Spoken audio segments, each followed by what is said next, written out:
స్వచ్ఛమైన రాజకీయాలు, నాణ్యమైన పరిపాలన రావాలంటే విద్యావంతులు, మేధావులైన యువత రాజకీయాల్లోకి రావాలని తాడేపల్లిగూడెం ఎమ్మెల్యే, రాష్ట్ర ప్రభుత్వ విప్ బొలిశెట్టి శ్రీనివాస్ ఆకాంక్షించారు. పశ్చిమ గోదావరి జిల్లా తాడేపల్లిగూడెం ఆదికవి నన్నయ్య విశ్వవిద్యాలయ ప్రాంగణంలో మెగా వైద్య శిబిరాన్ని ఆయన ప్రారంభించారు. కిమ్స్ ఆసుపత్రి సహకారంతో ఈ ఉచిత వైద్య శిబిరాన్ని ఏర్పాటు చేశారు. ఈ సందర్భంగా ఎమ్మెల్యే బొలిశెట్టి మాట్లాడుతూ ఓటుకు నోటు ఇచ్చే దుస్థితి నుంచి రాజకీయాలు మారాలని, ఈ మార్పు విద్యావంతులైన యువతతోనే సాధ్యమన్నారు. ఇప్పటికే రాజకీయాల్లో అనేక మంది సీనియర్లు ఉన్నారని, సీనియారిటీ కంటే మారుతున్న కాలానికి అనుగుణంగా సరికొత్త ఆలోచనలు నేటి తరానికి అవసరమన్నారు. సామాన్యుడికి రాజకీయాల్లో ప్రవేశించే అవకాశం ఉండాలని కోరారు. ధనం లేనిదే రాజకీయాల్లో మనుగడ సాగించే అవకాశం లేదని, ఈ పరిస్థితి మారాలంటే విద్యావంతులైన జర్నలిస్టులు, డాక్టర్లు, ఇంజనీర్లు తదితర మేధావర్గాల నుంచి రాజకీయాల్లోకి రావాలని, అప్పుడే మార్పు సాధ్యపడుతుందని అన్నారు. అభివృద్ధికి తాను కట్టుబడి ఉన్నానని తెలిపారు. ప్రజలిచ్చిన మద్దతుతో తాను గెలిచానని, అది తనపై పెద్ద బాధ్యతగా భావిస్తున్నారని అన్నారు. ప్రజల సమస్యలను పరిష్కరించడం తన కర్తవ్యమని, ఎవరూ చెప్పకపోయినా బాధ్యతగా తీసుకుని పనిచేస్తానని ఆయన స్పష్టం చేశారు. నన్నయ్య విశ్వవిద్యాలయం ప్రాంగణానికి మౌలిక వసతులను అభివృద్ధి చేస్తామని తెలిపారు. గత 2 సంవత్సరాల కృషి ఫలితంగా చాలా అభివృద్ధి పనులు చేశామన్నారు. వచ్చే 5 ఏళ్లలో ఇంకా వేగంగా అభివృద్ధి కార్యక్రమాలు చేపడతామని చెప్పారు. విద్యార్థులు రాజకీయాలపై అవగాహన కలిగి ఉండాలని, యువత రాజకీయాల్లోకి రావాలని పిలుపునిచ్చారు. రాజకీయాలు డబ్బుతో కాకుండా విశ్వాసంతో నడవాలని ఆయన పేర్కొన్నారు. తాడేపల్లిగూడెంలో తాను ఎల్ఈడీ లైట్లు, పార్కులు, జిమ్, క్రికెట్, ఇండోర్ స్టేడియంలు ఏర్పాటు చేసినట్టు తెలిపారు. విద్యార్థులు శారీరక, మానసిక అభివృద్ధికి అవసరమైన అన్ని సదుపాయాలు కల్పిస్తున్నామని చెప్పారు. హైస్కూల్ను మోడల్ స్కూల్గా అభివృద్ధి చేశామని, ఈత కొలను కూడా సిద్ధంగా ఉందని వెల్లడించారు. ప్రజల సహకారంతో అభివృద్ధి కొనసాగుతుందన్నారు. వైద్య శిబిరంలో గుండె, ఊపిరితిత్తులు, ఎముకలు, నేత్ర, దంత వైద్యం తదితర విభాగాలకు సంబంధించి వైద్య పరీక్షలు నిర్వహించి ఉచితంగా మందులు పంపిణీ చేశారు. అవసరమైన వారికి మెరుగైన వైద్యం కోసం సిఫారసు చేశారు. నన్నయ్య విశ్వవిద్యాలయ ప్రాంగణంలో మౌలిక సదుపాయాల అభివృద్ధికి చిత్తశుద్ధితో కృషి చేస్తున్న ఎమ్మెల్యే బొలిశెట్టి శ్రీనివాస్ను విశ్వవిద్యాలయ సిబ్బంది, అధ్యాపకులు, విద్యార్థులు ఘనంగా సత్కరించారు. ఈ కార్యక్రమంలో నన్నయ్య విశ్వవిద్యాలయం హెడ్ డాక్టర్ హీరా, కిమ్స్ ఆసుపత్రి వైద్య సిబ్బంది, జనసేన కూటమి నాయకులు పాల్గొన్నారు. స్వామి వివేకానంద అంటాడు, నువ్వు ఏదైనా చూపించి నువ్వు ఎదరోళ్ళకి చెప్పాలి. అలాగే ఆయన ఇక్కడ ఈ యొక్క బ్లడ్ బ్యాంక్ ఏర్పాటు చేయడం, దాంట్లో నన్ను కూడా భాగస్వామ్యం చేసినందుకు ప్రిన్సిపల్ గారికి, యాజమాన్యానికి, అందరికీ ఈ సమావేశాన్ని ఇచ్చేసిన మిత్రులందరికీ నమస్కారం. అంతేకాకుండా పిల్లలందరూ కూడా నా ఆశీస్సులు. మరి ఏదైతే మన ప్రాంతం బాగుండాలని పనిచేయాలి తప్ప, మనం ఓట్లు వేసే వరకు ఆ డ్యూటీ అయిపోయింది. నన్ను గెలిపించారు. ఇంకా నా బాధ్యత నన్ను ఎవరు అడగక్కర్లేదు. నేను బాధ్యత అనుకుని పనిచేస్తాను తప్ప, మీరు పొగిడినా తిట్టినా అది మీ ఇష్టం. కానీ మనం పని చేసేవాళ్ళైనా నేను చూసుకుంటాను. కాబట్టి ఖచ్చితంగా ఈ ప్రాంతం ఎలా ఉండేదో నాకు తెలుసు. ఈ రోడ్డుని ఇలా హైవే కలుపుతున్నాం. 10 నిమిషాల్లో మీరు జంక్షన్కి వెళ్ళే విధంగా, ఇక్కడ హైవేకి వెళ్ళే విధంగా కూడా ఈ రోడ్డు మొత్తం చివరి దాకా కల్పించారు. ఎందుకంటే ఇక్కడ ఆదికవి నన్నయ్య యూనివర్సిటీ క్యాంపస్, అదేవిధంగా శశి కాలేజు, శశి స్కూల్స్, ఇక్కడ women's school, girls high school, ఇంకా ఇక్కడ చాలామంది వాకింగ్ గ్రౌండ్, దాన్నే మన క్రికెట్ గ్రౌండ్గా కూడా తీర్చిదిద్దుతూ ఉన్నాం.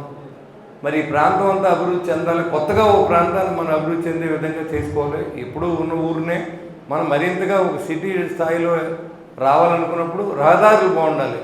ఒక సిటీ నుంచి, ఒక టౌన్ నుంచి బయటికి వెళ్ళాలన్నా, లోనకు రావాలన్నా రహదారులు లేకపోతే ఎవరు రారు. ఇదివరకు రోడ్లు లేక చాలామంది ఏ ఊర్లోనే ఆ ఊర్లోనే ఉండిపోయే పరిస్థితి. ఇవాళ అలా తాడేపూడు మరింతగా అభివృద్ధి చెందాలనుకున్నప్పుడు రహదారుల ముందు ఫస్ట్ ప్రయారిటీ ఇచ్చాం. దానికి నాకు సహకరించిన నారా చంద్రబాబు నాయుడు గారికి, పవన్ కళ్యాణ్ గారికి, నరేంద్ర మోడీజీకి నా ఉదయం. ఎందుకంటే ఏదో ఒక్కసారిగా ఏది అవ్వదు. 2 సంవత్సరాల ప్రయత్నం ఈరోజు మీ అందరి ముందు నిలబడి మాట్లాడే అవకాశాన్ని నాకు ఆ భగవంతుడు ఇచ్చాడు. అది ఇంకా రోజు పని అనేది 5 సంవత్సరాలు రోజు జరుగుతూ ఉండాలి. ఏదో రిలాక్స్ అవ్వడానికి లేదు. గడిచిన 5 సంవత్సరాలు కూడా అధ్వానమైన పరిస్థితికి వెళ్ళిపోయిన ఆ ప్రభుత్వాన్ని మీరు చూసే చదువుకున్న పిల్లలు ఉన్నారు. మీరందరూ కూడా ఇప్పుడు చాలా వివిధ ప్రాంతాల నుంచి వచ్చి ఇక్కడ సీట్లు వచ్చి ఇక్కడ చదువుకుంటున్నారు, హాస్టల్లో ఉన్నారు. మీకు కూడా చాలా ఈ రాజకీయం గురించి కూడా తెలియాల్సిన అవసరం ఉంది. ఎందుకంటే సామాన్యుడు కూడా రాజకీయాల్లోకి వచ్చినప్పుడే ఆ రాజకీయాన్ని విలువ ఉంటుంది తప్ప, బంగారు స్పూన్తో పుట్టినోడికి ఇక్కడ కష్టాలు మనకు అర్థమవు. ఇప్పుడు అమ్మాయి చెప్పింది, మేము మిడిల్ క్లాస్ అండి, మాకు ఈ డబ్బులు రాలేదని. ఖచ్చితంగా రావాలి. అది ప్రభుత్వాన్ని డిమాండ్ చేద్దాం, అడుగుదాం. మీ తరపున నేను మాట్లాడతానని కూడా మీకు మాటిస్తూ ఉన్నాను. అది రాకపోవడం అన్నది ఎలా ఉన్నా లోకేష్ గారితో చెప్పి, మన హెచ్ఆర్డీ డిపార్ట్మెంట్ ఆయన చేతిలో ఉంటుంది కాబట్టి ఈ డబ్బులు వచ్చే బాధ్యతని మనం తీసుకుందాం. అదేవిధంగా మీరు ఇంకా కష్టపడి చదవండి. చాలామంది ఏంటంటే రాజకీయాలకు చాలా దూరంగా ఉంటున్నారు. ఇవాళ చాలామంది ఆడపిల్లలు ఉన్నారు. ఇవాళ రిజర్వేషను 33% రిజర్వేషన్ ఇచ్చినప్పుడు ఖచ్చితంగా మీలాంటి పిల్లలు కూడా, చదువుకున్న వాళ్ళు కూడా ధైర్యంగా రాజకీయాల్లోకి రమ్మని నేను ఇన్వైట్ చేస్తూ ఉన్నాను. ఇంకెంతసేపు ఇప్పుడు మీరు చూశారు కదా, అమెరికన్ ప్రెసిడెంట్ తొగ్లక్ పనులన్నీ ఈరోజు మనం చూస్తూ ఉన్నాం. ఆ వయసు అయిపోయింది. ఇంకా ఇప్పుడు యంగ్స్టర్స్ రావాలి, స్పీడ్ నిర్ణయాలు తీసుకోవాలి. రాజకీయం అంటే భయపడవలసిన అవసరం లేదు. డబ్బుతో కూడా ఉండి రోజులు పోతాయి కొన్నాళ్ళకి నేను అనుకుంటున్నాను. ఎందుకంటే మనం ఎక్కడ మొదలెట్టామో అక్కడ తిరుగుతూ ఉంటాం. ఫస్ట్ డబ్బుతో రాజకీయాలు నడవలేదు, నమ్మకంతో నడిచినాయి, వ్యక్తి మీద నమ్మకంతో నడిచినాయి. కానీ ఈరోజు దాన్ని డబ్బుగా మారిపోయినందుకు నేను కూడా బాధపడుతున్నాను. ప్రజలను లంచగొండలు చేసింది రాజకీయ నాయకులే. వాళ్ళేం మన డబ్బులు అడగలేదు, ఇచ్చినా ఇవ్వకపోయినా ఇష్టం ఉన్నవాడు ఓటేస్తాడు, లేకపోతే మానేస్తాడు. కానీ మనం గెలుపు కోసం, మన ఆధిపత్యం కోసం ఇటు ప్రజలను కూడా మనం లంచగొండలుగా తయారు చేసామంటే దానికి పూర్తి బాధ్యత రాజకీయ నాయకులు అని చెప్పి కూడా నేను తెలియజేస్తాను.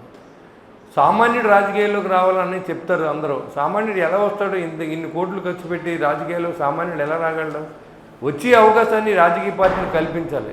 మీరందరూ ఒకసారి డబ్బు ఇస్తాం మానేయండి, అది ఎంత డెవలప్ అవుతుందో మీకే అర్థమవుతుంది. లంచగొండుదనం అది అక్కడ ఆగుద్ది. ముందు ప్రజల నుంచి స్టార్ట్ చేసిన లంచగొండుదనం అధికారుల దాకా పాకి, అధికారుల నుంచి రాజకీయ నాయకులకి వెళ్ళి, రాజకీయాల నుంచి అన్ని డిపార్ట్మెంట్లు వాళ్ళు డబ్బు లేకపోతే పనిచేయని పరిస్థితికి మన ఆతృత కానీ మన కంగారు కానీ తీసుకొచ్చేది. కాబట్టి మీలాంటి చదువుకున్న పిల్లలు షార్ప్గా ఆలోచించి షార్ప్గా నిర్ణయాలు తీసుకునే వాళ్ళు రావాల్సిన అవసరం ఉంది. ఎందుకంటే ఇదివరకులాగా ఏదో 70 సంవత్సరాలు అయితే మనకి ఎక్కువ రాజనీతి వచ్చేస్తుంది, కొంచెం ఎక్కువ అనుభవం ఉన్నది కరెక్ట్ కాదు. ఇవాళ ఎక్స్పీరియన్సే మనకు కావాల్సింది. ఎంతమంది యంగ్స్టర్స్ ఇవాళ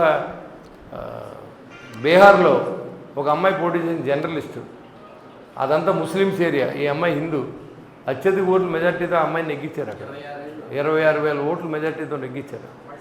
బయటికి రావాల్సిన అవసరం ఉంది. ఖచ్చితంగా మీరు చదువుకుంటున్నారు, కాలేజీలో చదువుతున్నారు. ఇప్పుడు మనం ఇక్కడే ఆగిపోకూడదని కాదు, మనం నిలదీసేది ప్రతి వ్యక్తిని అడగాలి. మీ హక్కు అది. ఈ హక్కు ఎక్కడ కోల్పోతున్నాం మనం? ఎక్కడైతే చేయి జాపి డబ్బు అడుగుతున్నామో అక్కడ రాజకీయ నాయకుడు నిలబెట్టి అడగలేకపోతున్నాం. నీకు డబ్బు ఇచ్చాను కదా అన్నాడు. అసలు ఆ పరిస్థితి మనం రానివద్దు. 1000కో 1500కో ఓటేస్తే 5 సంవత్సరాల భవిష్యత్తును మనం తాకట్టు పెడితే రోజుకి మనకి ఎంత వస్తుంది? దాని మీద మన కాఫీ తాగే డబ్బులు కూడా రావు. ప్రతి ఒక జర్నలిస్ట్ రావాలి, ఒక స్టూడెంట్ రావాలి, రాజకీయాలు ఒక రైతు రావాలి, ఒక ఎంప్లాయీ రావాలి.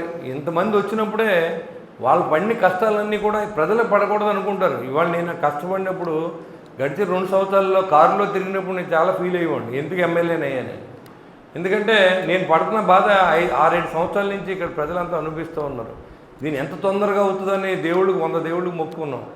రాజకీయ నాయకులు కాళ్ళు పట్టుకున్నాం. కాంట్రాక్టర్లు కూడా ఇదివరకు కాంట్రాక్టర్లు వచ్చి మరి ఎమ్మెల్యేని కలిసి ఎంతో కొంత డబ్బులు ఇచ్చి పని చేయించుకునే పరిస్థితి నుంచి కాంట్రాక్టర్ దగ్గరికి మనం వెళ్ళి మీరు మాకు డబ్బులు ఏమి ఇవ్వక్కర్లేదు, మీరు పని చేయమని అందరినీ ఒప్పించి ఈరోజు మనం పని చేస్తూ ఉన్నాం.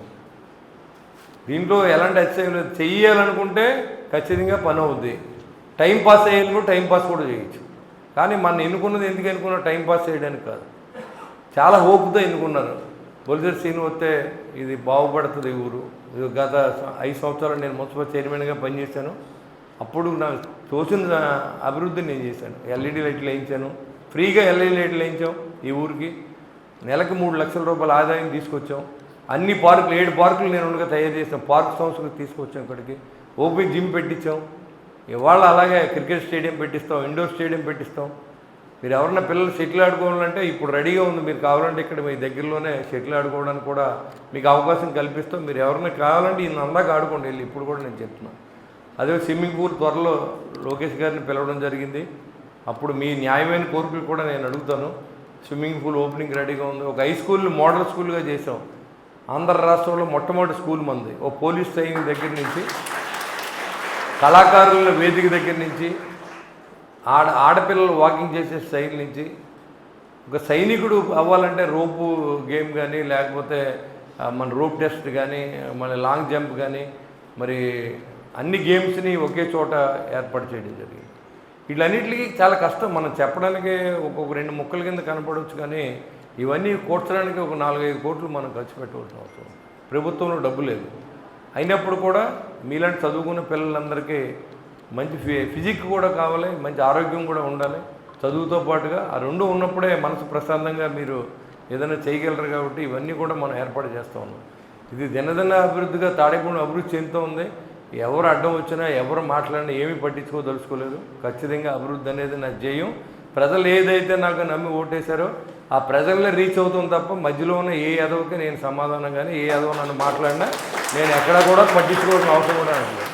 దాంట్లో ఏమీ అతిశయం అది దానికి నేను ఇలాగే నేను దీంట్లో ఎక్కడా కూడా రాజీ పడే అవసరం కూడా లేదు నాకు. మనం మంచి చేసిన చెడ్డ చేసిన ప్రజలు గమనిస్తూ ఉంటారు. అందుకు మనం ప్రజల దగ్గర రీచ్ అవ్వాలి. కాబట్టి ఇవన్నీ కూడా మిమ్మల్ని నుంచి కూడా రాజకీయాల్లోకి ఆహ్వానిస్తూ ఉన్నాం. మరి ఈరోజు మిమ్మల్ని అందరినీ కలిసి అవకాశం కల్పించిన మరి ఆదికవి నన్నయ్య యూనివర్సిటీ ఈ స్టాఫ్ అందరికీ, అలాగే నా ఉదయపూర్వ నమస్కారం. నాతో వచ్చిన నా మిత్రులందరికీ, అదేవిధంగా మీడియా మిత్రులకి, ఈరోజు ఈ కార్యక్రమం ఇచ్చేసిన ఈ స్టూడెంట్స్ అందరికీ మంచి భవిష్యత్తు ఉండాలని, రాబోయే రోజులు